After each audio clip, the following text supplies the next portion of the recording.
Watch this video in Lesson Reach. Pause and ask questions, take a quiz, or get help with assignments. Link below. You know, if you told someone to build a modern supercomputer using only, like, leather and nails and a cobbler's hammer, they'd look at you like you were crazy. Oh, absolutely. Right. But the wild thing is, the foundational architecture for every smartphone and server actually traces back to an English cobbler's shop in the 1800s.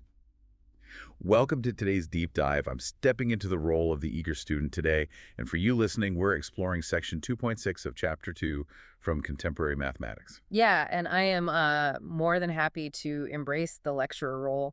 Our mission today is to really uncover how a very specific set of mathematical rules, De Morgan's laws, acted as the ultimate bridge between, 19th century philosophy and the invention of the modern computer. Okay, before we get into the heavy math, I have to ask, where did these laws actually originate? Like, how did we get from a cobbler's shop to a computer? So the heavy lifting in this field of logic was done by two 19th century mathematicians. You have Augustus De Morgan and George Boole. And Boole's story is particularly fascinating. I mean, he was born in 1815. Okay, wow, 1815. Yeah, a long time ago. And he was the self-taught son of a cobbler. His brilliance eventually led him to publish a groundbreaking paper in 1853 called An Investigation of the Laws of Thought. Wait, let me make sure I'm fully grasping this. Are you saying that Boole's 19th century philosophical musings on logic are, like, quite literally the underlying language translated into the electronic circuits of every single microchip we use today? Exactly. Yeah, Boolean logic is the absolute basis for computer science. Every modern device uses these logical statements to tell electronic circuits how to operate. Without Boole's logic, the technological revolution simply doesn't happen. That is just incredible. All right, well, as your student, I need to know how this logic actually works in practice. Right, so this is where De Morgan's laws come in to untangle complex commands. They deal with negating or, cleanly flipping conjunctions, which are AND statements, and disjunctions, which are OR statements. Okay, got it. AND and OR. Exactly. So the mathematical rule is negating a statement like P AND Q results in not POR, not Q. Okay, hold on. Why does the AND magically flip to an OR? That feels a bit weird. Well, think about what it takes to make someone a liar. If I tell you, I have my keys A and D in my wallet, I don't need to lose both for that statement to be false. Oh, right. You just have to lose one of them. Yes, exactly.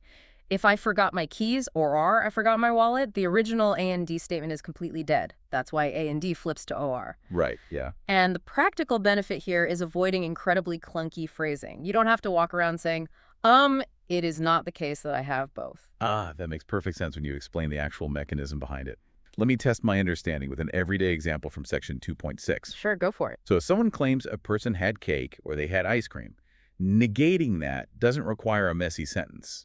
Since I'm negating an OR statement, it logically flips to an AND. Yep, you've got it. So it translates simply to a person did not have cake and they did not have ice cream. Spot on. You flip the operator and negate both individual pieces. Okay, ND and OR are solidly in my brain now, but I'm going to push back a bit because the textbook introduces the much trickier if-then conditional statements. How on earth do we handle negating those? Yeah, conditionals are definitely a curveball. The rule for negating a conditional like if P then key is actually P A N D, not Q. Wait, why does the if-then disappear entirely? I mean, that feels completely counterintuitive. I know, but if we connect this to the bigger picture, think about the underlying logic of a promise. Let's say I promise, if it rains, then I will bring an umbrella. Okay, tracking with you. The only way I break that promise, the only way the conditional is proven false, is if the first condition happens, but the promised result fails. Oh, the promise is broken. Right, so it rained, and D, I didn't bring an umbrella. Wow, okay, let me jump in with the celebrity example from the textbook to prove I've got this down. Let's hear it. So if the original statement is, if Adele won a Grammy, then she is a singer, the negation isn't another conditional. To prove it false, the condition is met, but the promise fails. So it becomes the surprisingly simple conjunction, Adele won a Grammy A&D. She is not a singer. A perfect breakdown. And what's brilliant is that all of these equivalences aren't just guesswork, They can be mathematically proven using truth tables. Right. The truth table. Yeah, which are basically simple grids that map out every possible true or false outcome.